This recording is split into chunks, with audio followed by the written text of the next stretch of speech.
Hi, Rohan. Thank you so much for agreeing to do this. I, for one, are super grateful, and I know that there'll be, a whole network of people out there who will be really thankful to hear this conversation. So, do you want to go ahead? Do you want to introduce yourself and we can get chatting? Yeah, first and foremost, thank you for having me, and it's always a humble privilege to have your company, albeit online, for this. So thoroughly looking forward to it.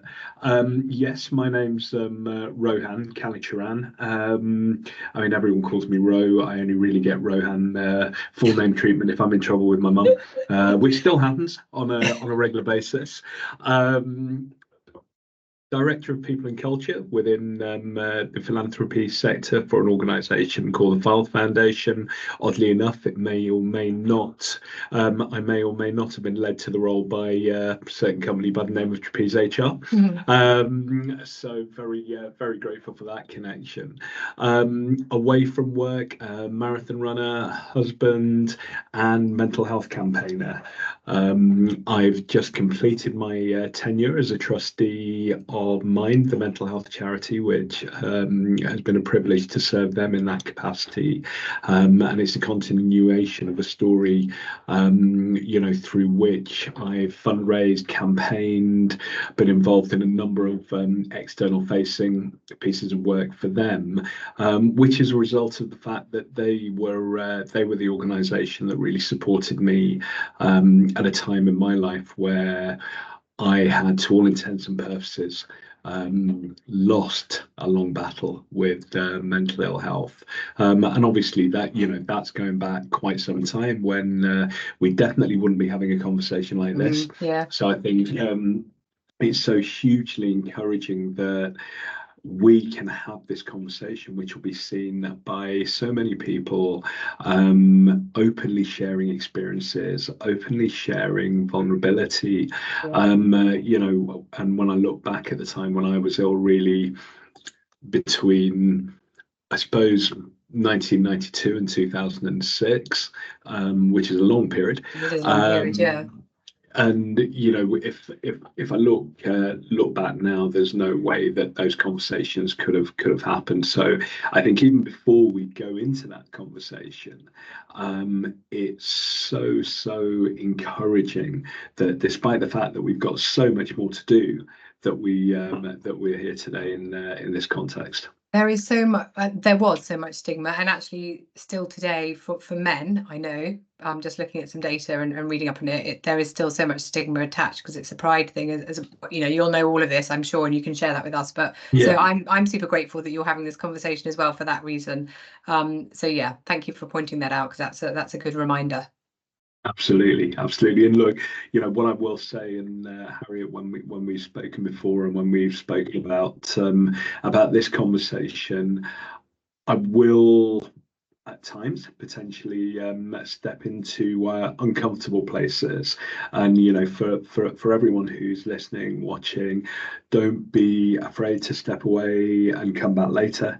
It's so important that we look after ourselves, and I will touch on themes around suicide and mental ill health, because I think it's important that we actually do acknowledge the difficult places that mental ill health can take us to, whilst also acknowledging the fact that there's so much hope beyond it. Yes, brilliant. Okay, thank you. Thanks for that point as well, because that's really important, and no one really knows how they're going to react to these sorts of conversations until they're listening. Absolutely right. So do you want to give us a little bit of, I guess, a background into how it started? I don't know if that's the right phrase. No, I think absolutely. For want of a better way of putting it, I did have a very happy, privileged childhood per se. We didn't have a lot. You know, if I look back, my dad was an international sportsman, but believe me, cricketers back in those days did not get paid a hell of a lot. But mum and dad made a hell of a lot of sacrifices to give me a great education, great grounding. So, you know, from the outside looking in, everything always looked pretty privileged, pretty hunky-dory for me. And I suppose, you know, in compared to so many, it probably was. Yeah. I got through GCSEs age 16. It was one of those where kind of like my mum was kind of like, how are you doing this? Because you've done no work whatsoever. I was kind of like, well, yeah, it's a good job you're paying for a good education for me, really. But no, it was one of those. I was bright, and we got through. As we shifted into A levels, there was definitely a change in me. And the happy-go-lucky child had become a fairly complex, broody, inward-facing teenager. None of this is unnatural. None of this necessarily points to mental ill health. You know, as it turns out, I am a deep introvert, so I am inward-facing and reflective. Yeah. As it turns out, hundreds of thousands of teenagers through the world go through awkward stages. Yeah. So again, there was nothing in that alone which you know would have prompted anyone to think it was overly complex, and especially back in those days. But I think the difference was, I think certainly for men back then, and you touched on that. I think we have to acknowledge that there's, you know, I think women really go through this journey as well. But certainly for men back then, and when you think of teenage boys, the definitions of toxic masculinity, and you know, as we talk about EDI in the workplace, we need to be aware of all of this. Certainly back then, when I did ask for help, I did put my hand up, probably age 17. First I went to a teacher who I trusted. And it was very much, you know, don't worry. At the time, mum and dad were going through a divorce, and it was just kind of like, look, you've got a difficult time at home. You're kind of like, you're growing up. You've got the stress of A levels. Don't worry, you'll go off to university, and all of this will be a distant memory. I went to the GP, who was also a family friend, and it was kind of like, yeah, you know what, don't worry, you've got all of this going on at home. Yeah. You're confused about whether you want to play cricket or be academic. Just, you know, do your A levels, go away, and you'll be absolutely fine. So what you do is you trust the people in authority. You trust the people that you've gone to for advice, all of whom basically told me, don't worry, this is you. You know, basically, I was told I was imagining it. And also super brave at that point to have stepped out and had those conversations. Yeah, I suppose I didn't realise how brave I was at the time, but looking back on it, yeah, definitely. But that's where the bravery left me, because I at that point in time, it was kind of like, well, if these people are telling me that I'm okay, you know, it has to be me. Yeah. And I therefore turned it back on myself, and that's where the journey really begun. Of, I will go as far as calling it self-hatred, self-harm, and a huge heap of anger, which I would reflect both internally and externally. As it was, I still flew through my A levels. I went off to uni, and it was one more time I asked, right, you're in a new city, new GP. And again, it was the same answer. You know, you've just left home for the first time, so you're adjusting to that. You know, you've still got everything that's gone on with your parents. You know, just man up and you'll be fine. And that was pretty much it. And ultimately, I'm aware of time, and we want to talk about different things as well. So, what happened in that short period of time was I went from the 16-year-old who had the world at his feet in terms of both cricket and at school, and with a settled home life, apparently, to being age 21, someone who had, yeah, absolutely passed his A levels, etc., but basically in a fit of anger, walked away from his sport. He'd failed to complete first year 3 times at Wow. university. I mean, how they kept on giving me the grants is beyond me, because back in those days it was all funded by council. Yeah. No wonder Birmingham City Council is skint if they were doing that for everyone. How did they, And it's remarkable that no one really questioned why you were failing. yeah, and ultimately, I mean, there was a medical note the one time, but then after that, I haven't really got any recollection, because all of it was such a blur. And that's when I was beginning to demonstrate some real symptoms, as I know them now, Okay. of the bipolar disorder with which I would be diagnosed. So, there was financial recklessness. I spent a student loan in about 3 hours in HMV and Burton's Menswear. Don't judge me on the latter. I mean, I have really good dress sense. But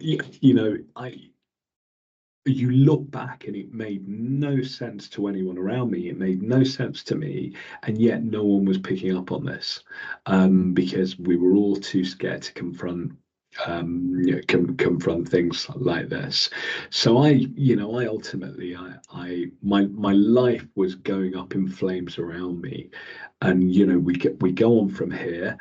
I couldn't hold down work once I didn't go and try and fail first year for a fourth time. I think I figured this isn't where we're going to go.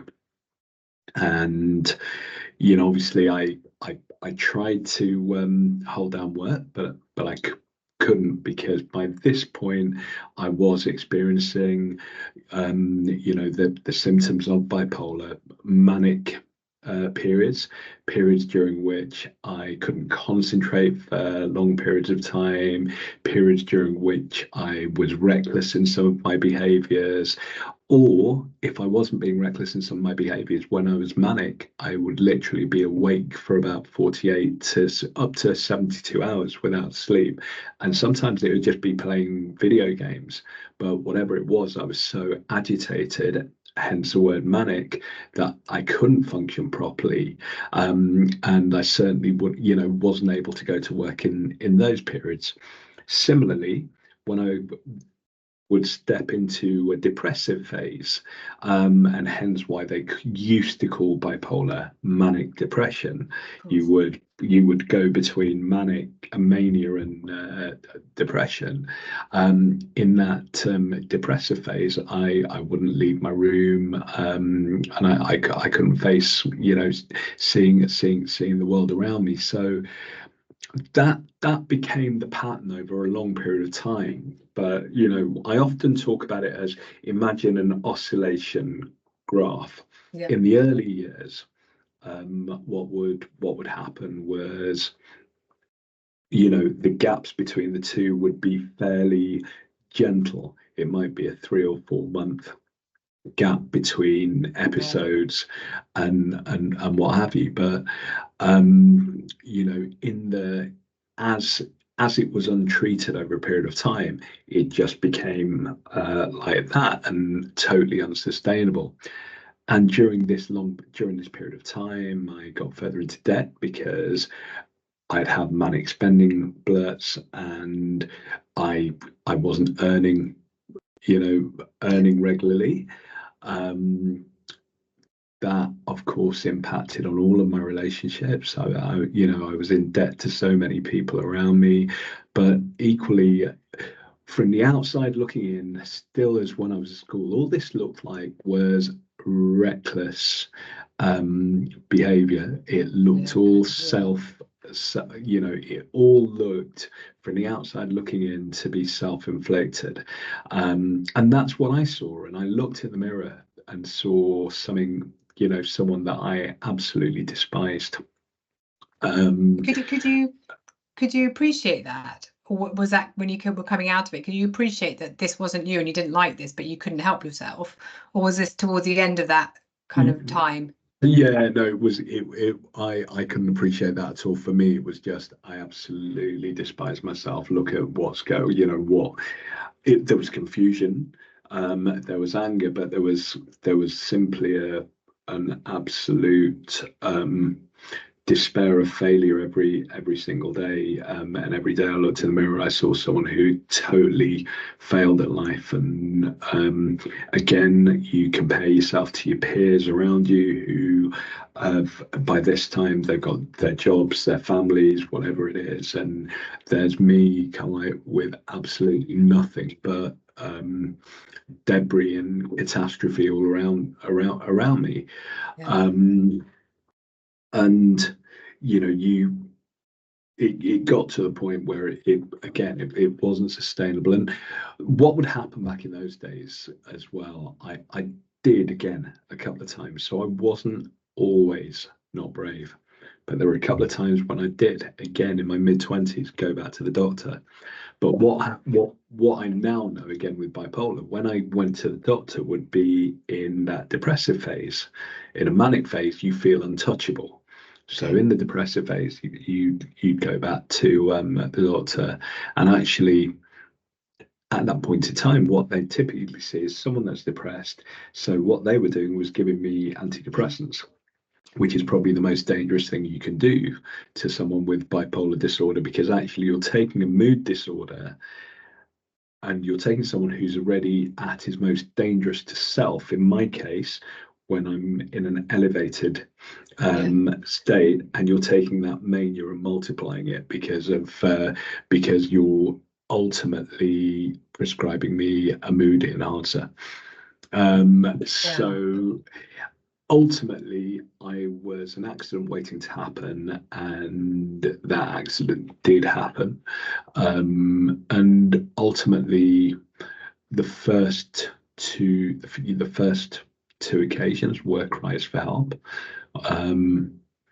But the third one in January of 2006, age 32, I absolutely meant, because I got to the point where it wasn't the cowardly way out that people talk about. It was just the exhaustion of fighting this every day of your life for 15, 16 years, the dysfunction of it, the fatigue, and you've got nothing left to give, and the hopelessness of knowing that you feel you've let everyone down, the hopelessness of knowing that actually they really would be better off if you weren't here. The not being able to see past the darkness of tomorrow. And for me, I couldn't do that anymore, and I wasn't meant to see that tomorrow. I did, and something changed in me. I don't know what it was, and I think it's clear to everyone who's watching this, just based on that I have a deep faith, but I'm not going to spiritualize the conversation. But whatever happened is that I woke up that next morning, and I remember they wouldn't let me leave the hospital without any what they describe as a responsible adult. So it was the first time that I actually picked up a phone and just said the word help. And that changed it all.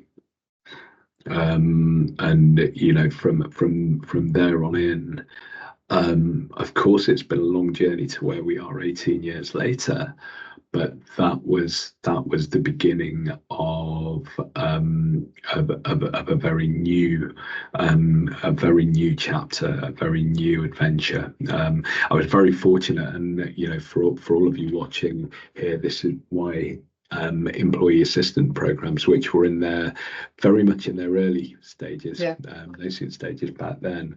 But my mum had an employee assistance program which allowed her family access to support, and it was used in my mum's employee assistance program, which was the absolute catalyst to getting me back on my feet.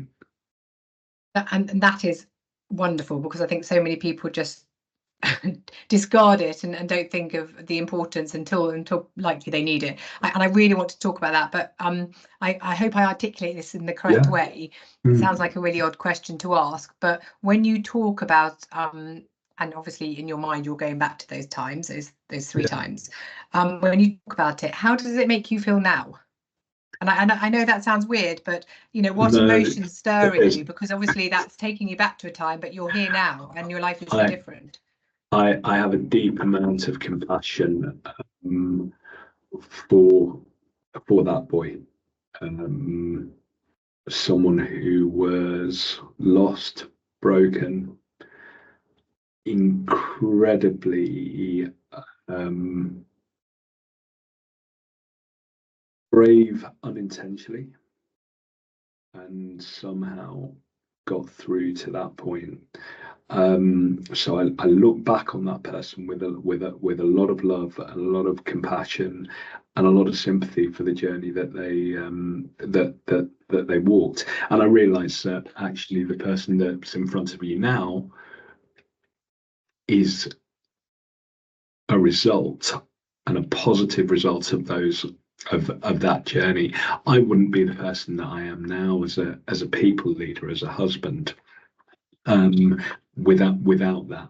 It's knowing where I've been that allows me the freedom to be where I'm going.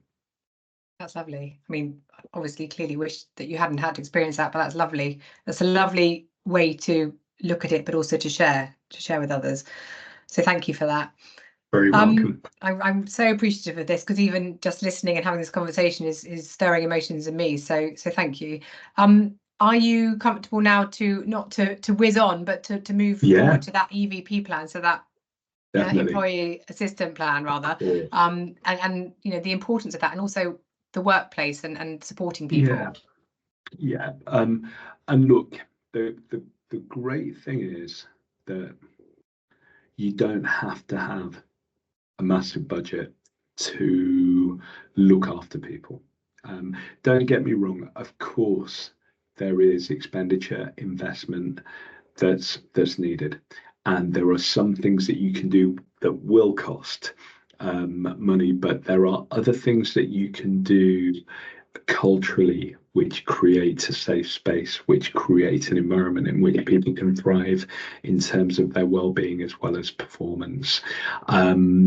If we go back, something like the EAP, I hear so many people criticizing it these days and saying that it's dated, but I suspect a lot of the time those are the people who just don't use it. And I think we need to first have that empathy to think about the fact that we only tend to look at things through our own eyes, and as a people leader, my job is to make sure I can see every situation through the eyes of the people around me. And it's all well and good for me on the leadership team to know that I've got a comfortable salary. I've got me and my wife have an affordable mortgage, etc., etc., etc. Actually, I can't I've got to put myself in the place of someone in our team who's earning a lot less, who is fighting a battle every month to pay their rent, for whom those comforts that we assume of our colleagues just aren't there. And I think the world's everything starts with empathy and understanding the people around you, and being able to see things through their eyes for a moment. And, you know, stepping back to the EAP is, you know, for some people, it's a lifeline. Yeah. So, you know, my advice to anyone would be, whilst there are other things that you can do, and the EAP is just one part of a wider package.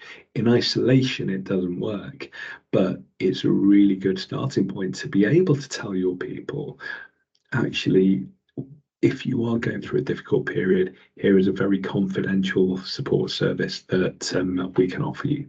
And I think that's the point, isn't it? It's confidential. And if they Yeah, choose, like absolutely. you did, to go to someone they know and trust, whether that's at Yeah. work or friend or whatever, then that's different. But there is also this confidential. You're not a face to them at that stage. You're just a name, which has its Yeah. perks, I guess, for someone that doesn't want someone to identify them. Of Then course. there's both. Yeah, absolutely. And I think the key thing is always to accentuate, guys, this is confidential. It's not coming back to your manager. It's not coming back to the people team. The only time that we will ever hear anything will be if actually someone you speak to is so alarmed at the place where you are, they will actually just let very confidentially, they will let the people team know, so we can actually decide on an appropriate form of support to you. So, you know, for me, that piece is so important. But then, you know, as I said, in isolation, it doesn't work. It's around how do we build environments in which people feel empowered to be vulnerable. And I've always been one of those. I don't like that phrase of bring your whole self, because believe me, no one wants to see my whole self. But I think, and again, it's, you know, there's been so much debate about words like authentic, etc. But I think we all understand the sentiment as people leaders of what we're saying is actually, yeah, empower people to be real, to be true to who they are on any given day. And how do we therefore, number one, manage that? But how do we then be prepared for those moments where our colleagues are evidently going through challenging moments? What does it mean to be a colleague? What does it mean to be a leader? What does it mean to be a support? And, you know, my advice to anyone in that place, first and foremost, is our job is not to fix. Our job is our job is twofold. Number one, to provide psychological safety and encouragement. So it's kind of like, number one, your job is not at risk because you're struggling with your mental health. You know, that first and foremost, there are, you know, empower people to be well, empower people to get themselves well by, you know, giving them that security that, yeah, we're going to find ways to support you in terms of resource, and also in terms of, you know, giving you the space to look after yourself as well. And look, for every organization, that's going to look different. You know, for how we can do it here at File is going to be very different to how another organization does that, because each organization is going to have different capacity touch points. But, you know, it's that starting point of providing that psychological safety, and then it's signposting. It's signposting. So it's, in other words, our job is not to fix. Our job is to be human and be a friend, to listen, to look out for signs, and then to be able to say, you know, again, if you're a colleague, have you spoken to HR? Have you spoken to your line manager? Have you spoken to the mental health first aider? And at which stage, you know, I might pick up and say, okay, well, look, here are some of your options. Have you spoken to your GP? Have you spoken to your best friend? Have you spoken to your wife? you know, all of these things, explore what those options look like to different people. You talked earlier about your you know, I guess traits that you know, you spiraled and then you were overspending and everything else, and clearly not sleeping, so you were manic. If it was as easy as this, and I realize it's not, but if there were signs to look for, can you give us an idea of what those might be? And we're all different, we're all, you know, we're all wired differently, so they'll be different for each person. But if there was a kind of summary, would you be able to share what you think that looks like? Yeah, absolutely, Harriet. And I think, again, it's just looking for what are the key differences. So you'll note that I'm not the cleanest shaven today. I apologize. But if someone is normally, you know, really well presented, if someone's quite sharp, you know, and suddenly they are looking a bit less so over a period of time, you know, clothes maybe not ironed as they used to be, maybe not as often clean shaved as they used to be. Hair, I mean, I don't have a problem with hair anymore, obviously, but hair, just that whole, you know, so how's someone presenting, number one? Does someone, you know, constantly look a little bit more tired than they often do? Are people's timekeeping different from usual? Is someone perhaps more likely to be a bit angry and frustrated than usual?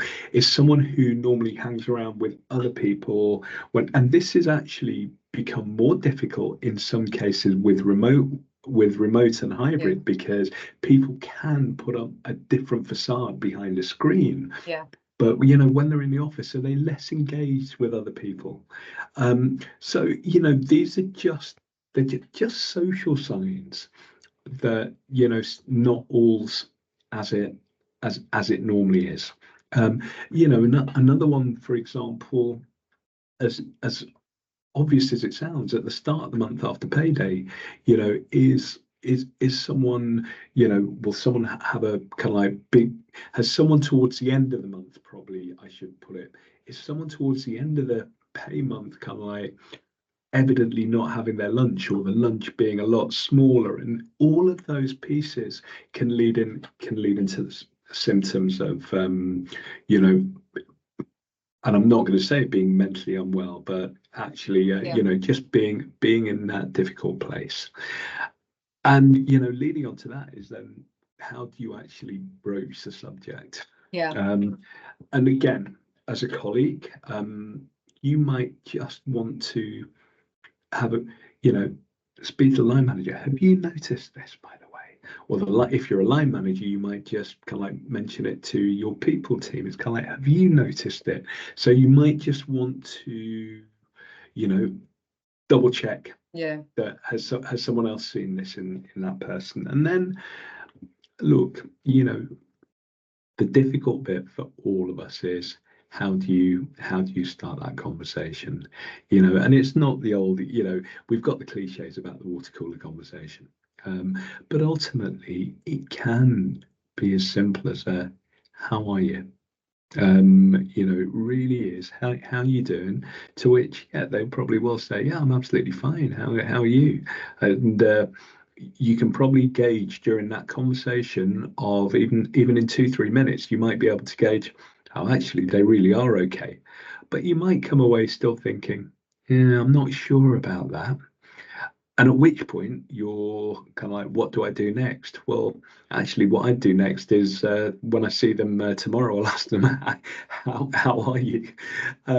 Persisting To the point, and until I actually, you know, at some point I might be brave enough to say, so come on, how are you really? But that takes building that empathy and trust over those few conversations. And I think the key thing is, once you've identified that you're going to invest in it, And that doesn't mean you invest your whole working day in it, but it does mean that, even if it's once a day, pinging that person a Teams message, or pinging over fancy a coffee, stroll Yeah. at lunch, whatever it may be, it's continue to do that. And look, it feels like a burden in a way to kind of like carry, to say, actually, what if I decide that they're well, but they're not? Or what, as I said, it's not all you can be as a friend. No one's asking Yeah. you to make that decision. And all you can't carry a horse to water, as the Yeah. saying goes. But what you can do is just continue to gently nudge them. And if it gets to the point where you really are concerned about that person, again, that's when you can escalate them. Speak to speak to someone in the people team to say, well, as a people team leader, what we're doing is encouraging people to come to us and Yeah. say, look, you know X in my team's not great. What do we signpost them to? And then that's when we can signpost them to EAPs, external supports, both that we provide, but both that are out there in the wider marketplace. So, we can try and make this all rocket science, Yeah. but so much of it is about being human. But again, the baseline comes from your overriding, I'm going to use that C word, culture. But no, it's our overriding. How do we treat people? What are our expectations of people? Because again, if we suddenly turn around and try to be helpful when they're already constantly under pressure, it's insincere. Yeah. It has to be a constant approach in how we go about our day to day, which is having people at the heart of what we do, really caring about our people, both in and out of the workplace, their capacity, the work they're doing, what's happening away from work, how they feel about coming in every day. So the whole people, how they feel about working remotely every day. Yeah. It's that whole piece around, how do people feel connected? How do people feel around the wider environment in which they're operating? How freely do people feel to be open in conversations with colleagues, leaders, and so on and so forth? All of that's going to allow for you to have open conversations. You can't force open conversations in an environment where you are not building trust. Yeah, absolutely. So the takeaway from that is the conversation around how are you? That's basically persistence is paying off, hopefully, because you're giving them opportunity to Yeah, one day, absolutely. however many weeks down the line, or even Yeah, if you decide, okay, they are okay, maybe they know in a month's time when you've stopped asking that they could come to you. And absolutely. the other thought I had is we generally, when I'm listening to you, I'm thinking about, which is probably incorrect, but those people lower down, not necessarily because Yeah, it happens, it happens to everyone. We either have good or bad mental health. I know yeah, everyone's different and it can strike, if you like, probably the wrong terminology, but whenever. But I in my view, it's also, if not more so, going to happen to the senior leaders, because at stages of life you have more commitments and more pressure, yeah, and that's difficult yeah. if we're trying to encourage each other as colleagues and friends, as humans, to support each other. Because if you're down the chain in terms of not part of that senior leadership team, and you're recognizing changes in someone who's potentially more senior than you, then those conversations that are having with peers and maybe going to HR are quite tricky and challenging, aren't they? What a great question. So how do you support Yeah. peers, and how do you support people above you? Because that's a different thing, and you have to be super brave, I think, to have those sorts Yeah. of conversations. So look, obviously as a leader and as a director of people, I certainly feel empowered to speak to my peers. And again, this is down to both the culture that we foster as an organization, but it is down to individual as well. And it's ultimately, are we investing enough in understanding people as people, or understanding people as the product of what as the outcome that they produce? And you have to start with the first. So if we are really thinking about our people as people, that allows us to, we're building relationship. So, as a senior leadership team, or as a middle management team, are you building that relationship and trust with your peers, which allows you to, again, engage in those conversations to say, are you okay?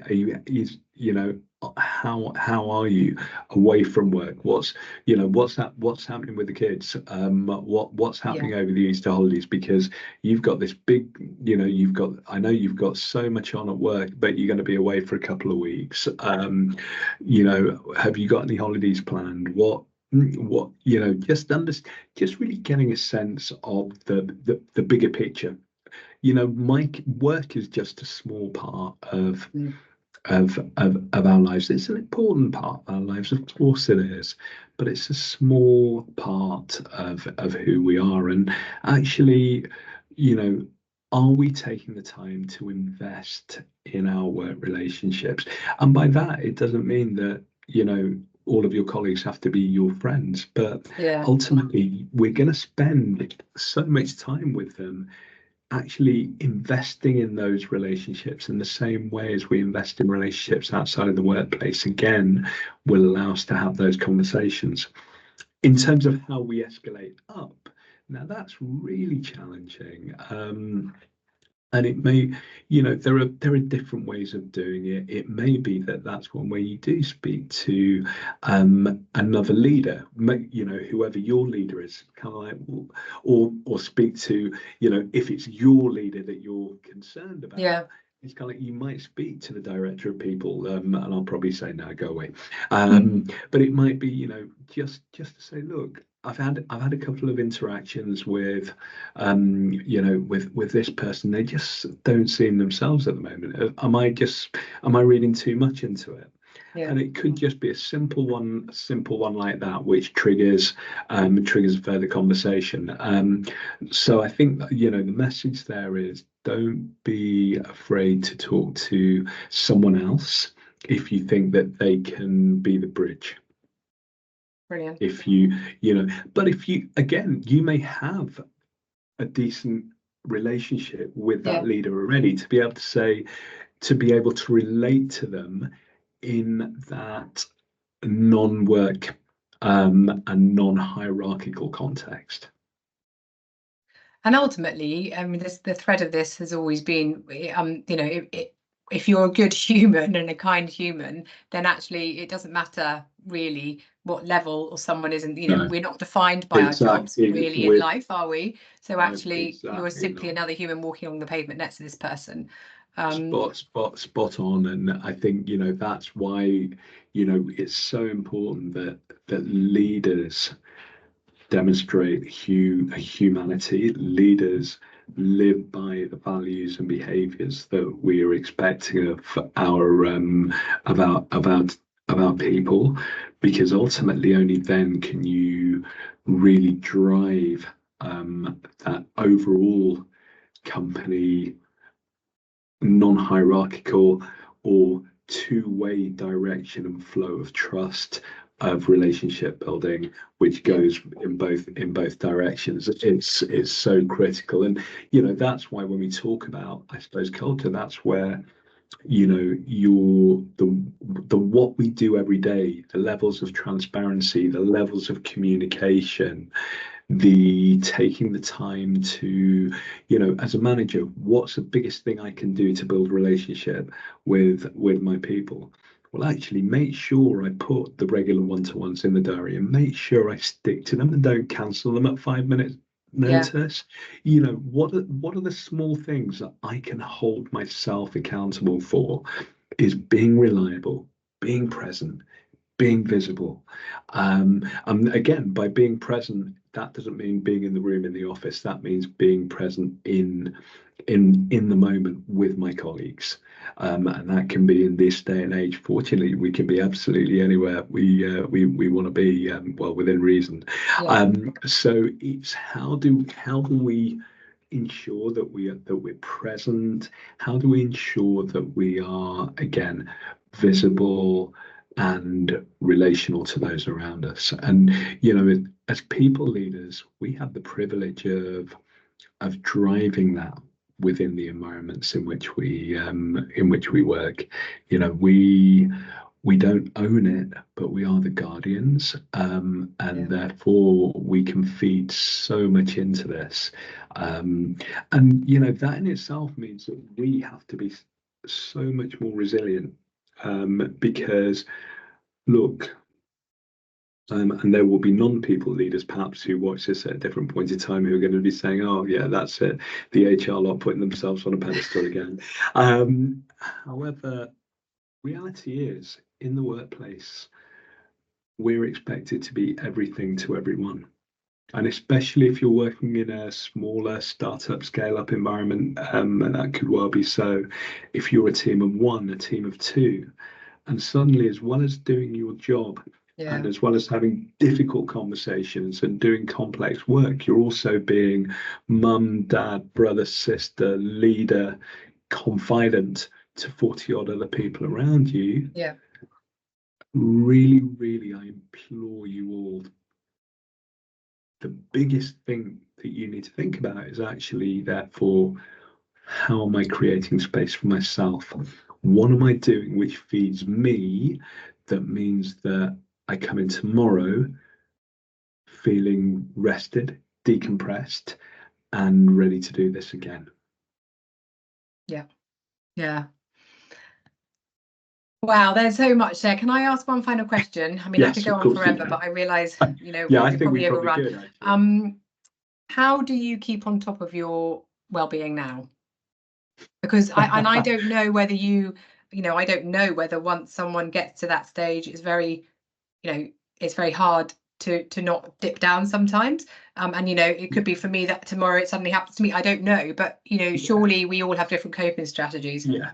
So I mean, Harriet, you know my wife Claire, and ultimately, if you ask her this question about me, and you ask me this question, I suspect you'll get two very different answers. Look, I'm very aware and cognizant of my triggers. It doesn't mean that I can actually always do something about them. So even last year I went through a really difficult period with clinical anxiety and depression, which really hit hard. However, being able to openly speak to people, which I do, being able to process my emotions without inwardly turning on myself, they're two of the big pieces. Having that self-awareness of what my triggers are, what are the things that help me, or what are the things that can be destructive to me. And then the other key piece for me is exercise. I ran my 92nd marathon on Sunday, and no one has to run 92 marathons. They don't even have to run 92 miles. But what it does for me is it provides that space for me, that me time. Is that time just to again decompress, to step away from the day to day. My biggest piece of advice to anyone in terms of looking after themselves is this, and I think we've done a bit of a reverse job of when we talk about you hear the phrase mental health, and people immediately refer to mental ill health.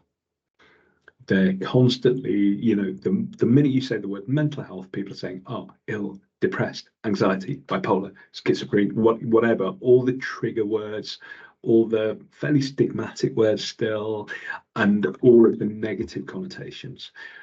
We need to reframe the conversation and think about our well-being. Yeah. And I always say, so imagine January the 1st, what will happen is we'll all kind of like, you know, we give up our cold dry January.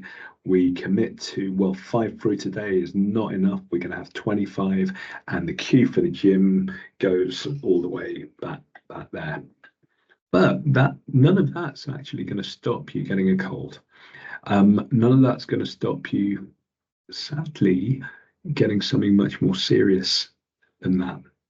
However, when we are well, it does give us a much better chance of overcoming it quickly.